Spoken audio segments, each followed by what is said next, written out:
You have questions, we have answers. Back with another quick clip. So Lindsey, we had a question that came into the show. It's an executive. They have a pretty complicated executive compensation package. And they had some questions on, well, how do I think about this as it relates to my retirement, potentially giving to family, giving to charity? I know that's a big question and there's a lot to it, but if you could provide maybe just a high level overview of things to think about, that might be helpful. Absolutely. Executives have lots of moving pieces when thinking about their retirement. Some executives are eligible for a pension plan. And we think of that as like a bond or a fixed income piece of their retirement. Most executives have access to stock awards. When we think about those, we look to maybe sell those once they vest, pay the taxes, and then further use that money to diversify the portfolio for retirement. Yeah, it's interesting. There's obviously tax consequences as it relates to an executive's compensation program. How do taxes maybe work as it relates to gifting the executive comp, whether that be after they diversify, let's say, or even gifting shares that they might own to family members or other loved ones? How might that work?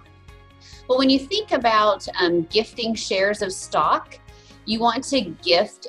Typically, you want to gift the shares that have the lowest cost basis or the lowest purchase price. The reason for that is because typically charities don't have to pay or won't have to pay tax on that, where the executive would have to pay tax if they decided to sell it and then gift the proceeds.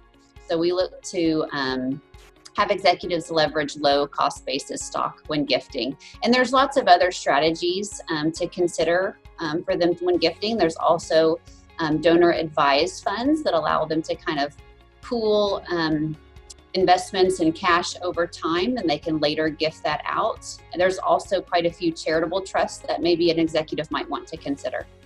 Yeah, all different tools in the toolbox, depending upon someone's given situation. Outside of charity, if you had assets that you wanted to give to loved ones and family members, I know we talked a little bit about this actually just a couple of weeks ago, but in terms of gifting maybe some of the low cost basis to children and other family members, and why might you do that? Absolutely, that's a good point to bring up.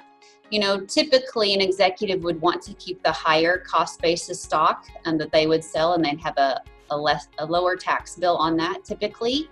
And then maybe the low cost basis to go to children because they're typically in a lower tax bracket.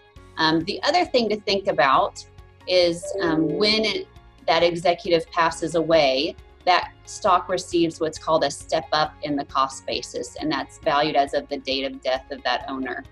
And so there might be some things to think about where you might want to keep some cost basis or some stock with that lower cost basis to get a step up at that date of death.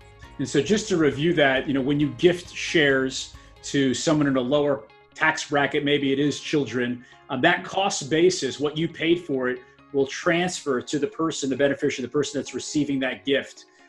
So that follows them versus when someone inherits an asset and they receive that step up in fair market value, that person, that beneficiary that receives that can sell it the next day and not pay any taxes. Did I get that correct? You did, just right. Okay, terrific. Lindsey, thank you very much. I know this is a complex area with a lot of different moving parts to it, but I appreciate you just simplifying a few aspects of that for us. So thanks again for being on the show. Thank you, Brian.